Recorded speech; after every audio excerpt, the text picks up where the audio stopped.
नमस्कार दोस्तों, स्वागत है आप सभी का RRB group D 2025 GK mock test 9 में। दोस्तों आज के इस वीडियो में हम लोग स्टैटिक जीके से जो है 20 क्वेश्चन का टेस्ट लगाने वाले हैं। जी हाँ दोस्तों, आपका आरआरबी ग्रुप डी का जो न्यू वैकेंसी आया हुआ है 2025 का, उसमें आपका जीके से जो है 20 प्रश्न आने वाले हैं। तो ये टेस्ट को लास्ट तक लगाइए, इसमें से खुद से कितना सही कर पा रहे हो कमेंट बॉक्स में जरूर बताइएगा। प्रयास ये करिए आप कि 20 में 20 क्वेश्चन पूरा सही करने का। डेली का डेली अगर आप टेस्ट लगाएंगे तो ये आपका एवरेज जो है थोड़ा बढ़ता जाएगा।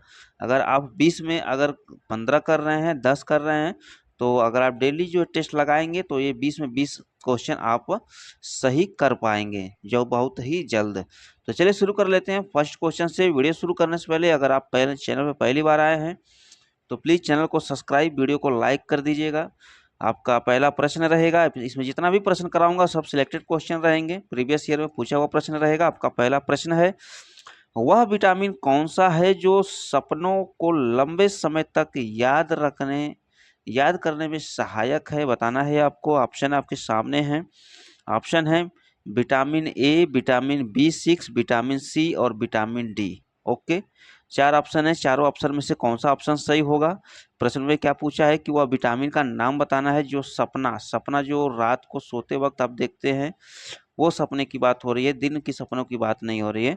यहाँ पे रात को जो सपना देखते हैं सोते वक्त, वो सपने की बात हो रही है। तो कौन सा विटामिन है वो सपने को लंबे समय तक याद रखने के लिए सहायक होता है? तो इसका राइट आंसर हो जाएगा ऑप्शन नंबर बी, विटामिन बी6। ओके, डिटेल में देखेंगे, इंपॉर्टेंट पॉइंट देखेंगे, अच्छे से समझ में आएगा। विटामिन बी6 को सपनों को याद रखने में सहायक माना जाता है। याद रखना है। शोध बताते हैं, यानी कि शोधकर्ता बताते हैं कि विटामिन बी6 लेने से लोगों को उनके सपने याद रखने में मदद मिल सकती है। और कुछ अध्ययनों में भी पाया गया है कि विटामिन बी6 नींद के पैटर्न को भी सुधारने में मदद कर सकता है। ओके, चलिए कंफर्म हो गया। चलिए नेक्स्ट क्वेश्चन देखेंगे। अगला प्रश्न का आंसर करना है आपको। अगला प्रश्न रहेगा आपका, स्वीडन के संसद का क्या नाम है? बताना है आपको। स्वीडन के संसद भवन का क्या नाम है? ऑप्शन है रिक्सडैग, मजलिस, ड्यूमा या इनमें से कोई नहीं। 4 ऑप्शन है, चारों में से कौन सा ऑप्शन सही होगा आपको बताना है। तो इसका राइट आंसर हो जाएगा option number A, Riksdag. Okay, option number A is the right. चलिए डिटेल में देखेंगे। स्वीडन के संसद भवन को रिक्सडैग कहा जाता है। क्या कहा जाता है? तो रिक्सडैग कहा जाता है। स्वीडिश में संसद के सदस्य को, ध्यान दीजिएगा यहाँ पे, संसद भवन के यानी कि संसद के सदस्य को क्या कहा जाता है? तो रिक्सडैग्स डेलामोट कहा जाता है या रिक्सडैग्स मैन कहा जाता है। ओके, यह स्वीडन की एकल कक्षीय संसद है। ओके, याद रखिएगा, ये काफ़ी इंपॉर्टेंट है, ये भी प्रश्न बन सकता है। ओके, यह स्वीडन की एकल कक्षीय संसद है, द्विसदनी नहीं है, या एकल कक्षीय सदन है। ओके, चलिए जैसे अभी भारत का संसद भवन में 2 सदन है, एक उच्च सदन है और एक निम्न सदन है, जिसको लोकसभा राज्यसभा बोलते हैं। लेकिन यहाँ पे जो है एकल संसदीय है। ओके, एकल कक्ष संसद है। ओके, चलिए नेक्स्ट क्वेश्चन। मानव विकास सूचकांक प्रतिवर्ष किस संस्था द्वारा जारी किया जाता है? बताना है आपको। तो इसका राइट आंसर हो जाएगा UNDP. Option number B is the right. Okay, detail में देखेंगे। मानव विकास सूचकांक यानी कि ह्यूमन डेवलपमेंट इंडेक्स, जिसको शॉर्ट फॉर्म में बोलते हैं HDI। ओके, प्रतिवर्ष संयुक्त राष्ट्र विकास कार्यक्रम जिसको UNDP बोलते हैं द्वारा जारी किया जाता है। ओके, अब बात करेंगे UNDP का पूरा नाम की बात किया जाए तो United Nation Development Programme. Okay, क्या नाम है? United Nation Development Programme. Okay, इसका पूरा नाम है, याद रखेंगे। नेक्स्ट क्वेश्चन, अगला प्रश्न रहेगा आपका, भारत में प्रथम स्टॉक एक्सचेंज किस वर्ष में स्थापित हुआ था बताना है आपको। काफी इंपॉर्टेंट क्वेश्चन है ये। तो इसका राइट आंसर हो जाएगा 1875 में। Option number B is the right हो जाएगा। ओके, डिटेल में देखेंगे। भारत में पहला stock exchange Bombay Stock Exchange, जिसको शॉर्ट फॉर्म में BSE बोलते हैं, 1875 ईस्वी में स्थापित हुआ था। ओके, यह एशिया का सबसे पुराना स्टॉक एक्सचेंज है, याद रखिएगा। चलिए नेक्स्ट क्वेश्चन, अगला प्रश्न रहेगा, यूनेस्को द्वारा निम्नलिखित में से किस क्षेत्र में योगदान के लिए कलिंग पुरस्कार दिया जाता है? बताइए, कलिंग पुरस्कार किसके द्वारा दिया जाता है? तो यूनेस्को द्वारा दिया जाता है, लेकिन किस क्षेत्र में दिया जाता है वो आपको बताना है। तो इसका राइट आंसर हो जाएगा ऑप्शन नंबर डी, विज्ञान के क्षेत्र में दिया जाता है। ओके, चलिए डिटेल में देखेंगे। यूनेस्को द्वारा कलिंग पुरस्कार विज्ञान के लोकप्रियकरण के लिए दिया जाता है। यह पुरस्कार उन व्यक्तियों को दिया जाता है जिन्होंने विज्ञान को आम लोगों तक पहुंचाने में महत्वपूर्ण योगदान दिया हो। ओके, चलिए नेक्स्ट क्वेश्चन, काफी इंपॉर्टेंट। भारतीय रिजर्व बैंक, जिसको RBI बोलते हैं, का राष्ट्रीयकरण कब हुआ था बताना है आपको। तो इसका राइट आंसर हो जाएगा 1 जनवरी 1949 को हुआ था। कभी हुआ था? 1 जनवरी 1949 को हुआ था। डिटेल में देखेंगे। भारतीय रिजर्व बैंक यानी कि RBI का राष्ट्रीयकरण 1 जनवरी 1949 को हुआ था। यह भारतीय रिजर्व बैंक अधिनियम 1948 के तहत किया गया था। ओके, इससे पहले RBI एक शेयर धारक बैंक था जो हिल्टन यंग कमीशन की सिफारिश पर 1 अप्रैल 1935 को स्थापित किया गया था। स्थापना आप लोग डेट याद रखिएगा, और ये राष्ट्रीयकरण का डेट अलग अलग है, याद रखिएगा। 1 अप्रैल 1935 को RBI की स्थापना हुआ था। RBI अगर स्थापना पूछेगा तो 1 अप्रैल 1935 आंसर करना है, और राष्ट्रीयकरण पूछा तो 1 जनवरी 1949 आंसर करना है। ओके, नेक्स्ट क्वेश्चन,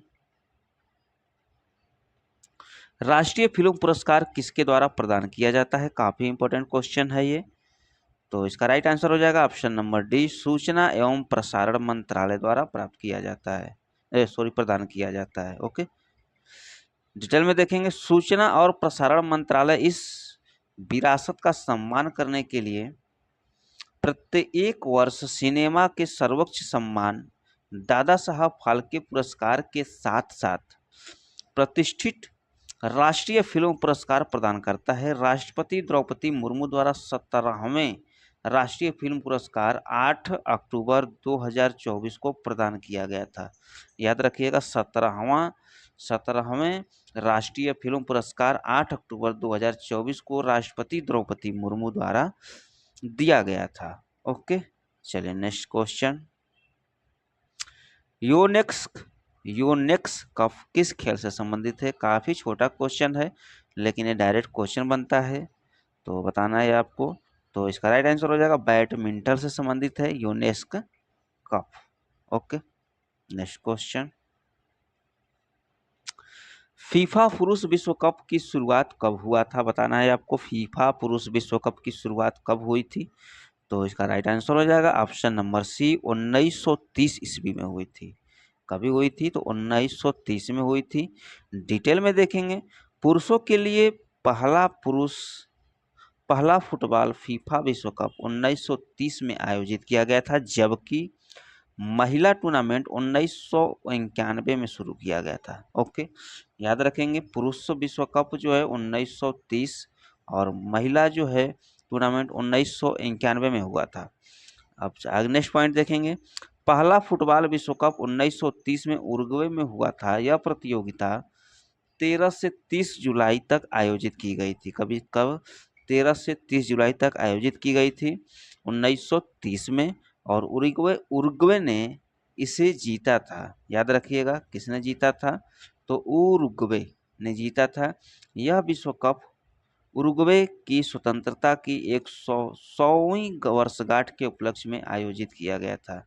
ओके, यानी कि ये याद रख सकते हैं आप कि 1930 में उरुग्वे ने अपना 100वीं वर्षगांठ मनाया था। और उसी के उपलक्ष्य में यह फुटबॉल विश्व कप हुआ था और उसने ये कप जीता भी था। ओके, चलिए नेक्स्ट क्वेश्चन। इनमें से कौन सा लोकगीत दिए गए राज्य में मेल नहीं खा रहा है? तो इसका राइट आंसर हो जाएगा, ध्यान से देखिए, आल्हा और महाराष्ट्र।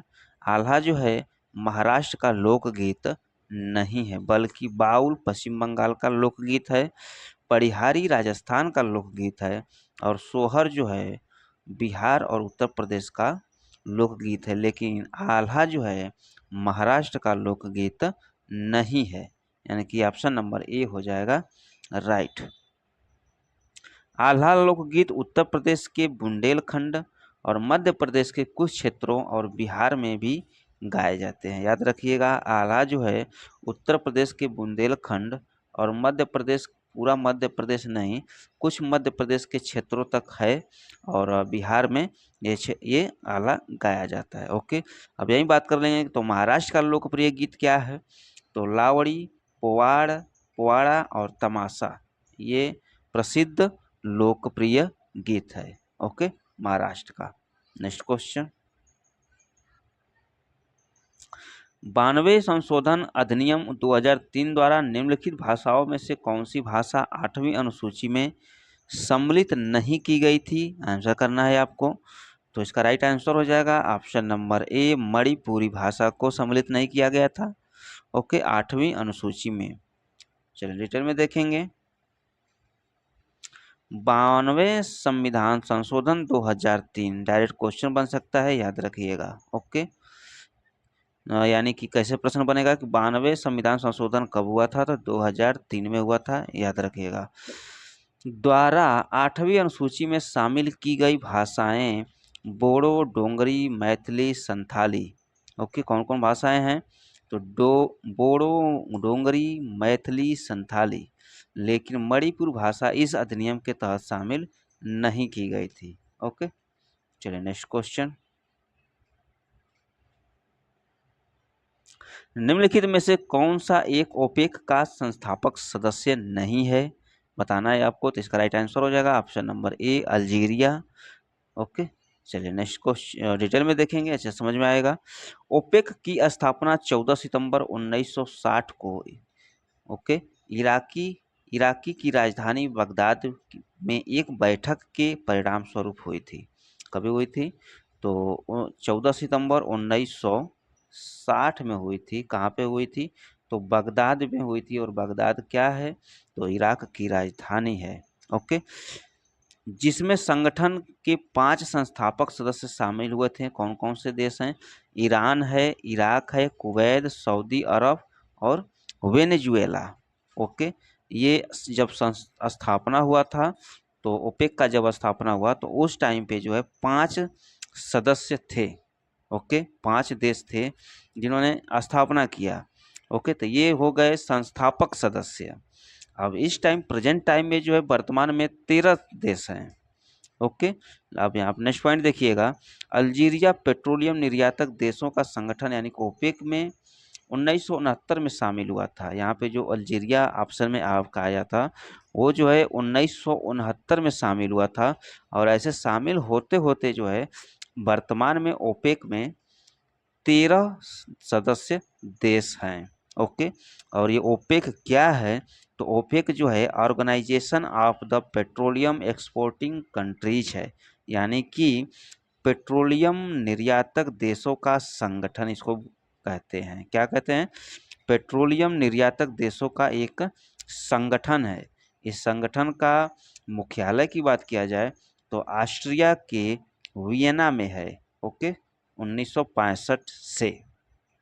चलिए नेक्स्ट क्वेश्चन। ओलंपिक खेलों में किस खेल के लिए वाल वारकर कप प्रदान किया जाता है? तो इसका राइट आंसर हो जाएगा ऑप्शन नंबर बी, मुक्केबाजी के क्षेत्र में दिया जाता है। ओके, निम्नलिखित में से किस पुरस्कार को भारतीय राष्ट्रपति द्वारा प्रदान किया जाता है? तो इसका राइट आंसर हो जाएगा ऑप्शन नंबर डी, ये सभी, यानी कि भारत रत्न, परमवीर चक्र और शौर्य चक्र। ओके, ये सभी जो है राष्ट्रपति द्वारा दिए जाते हैं। नेक्स्ट क्वेश्चन, IBRD जिसका पूरा नाम होता है international bank for in reconstruction and development को निम्नलिखित में से और क्या कहा जाता है? तो उसको विश्व बैंक कहा जाता है। डिटेल में देखेंगे। IBRD को विश्व बैंक के रूप में भी जाना जाता है। यह एक अंतर्राष्ट्रीय वित्तीय संस्थान है जो विकासशील देशों को ऋण और वित्तीय सहायता प्रदान करता है, जैसे कि विकास परियोजनाओं और बुनियादी ढांचे के निर्माण के लिए। ओके, नेक्स्ट क्वेश्चन, गणित की किस शाखा को प्राचीन काल में बीज गणित कहा जाता था? तो इसका राइट आंसर हो जाएगा algebra, option number B is the right हो जाएगा। नेक्स्ट क्वेश्चन, निम्नलिखित जोड़ों पर विचार करना है। गरबा गुजरात सही है, मोहिनी अट्टम उड़ीसा, तो ये है गलत, मोहिनी अट्टम केरल का लोक नृत्य है। यक्षगान कर्नाटक से संबंधित है, ये सही है। तो इसका राइट आंसर क्या हो जाएगा आपका, यानी कि आपका हो जाएगा पहला और दूसरा, तीसरा। यहाँ पे ध्यान देना है, 1 और 3, option number D is the right हो जाएगा। ओके,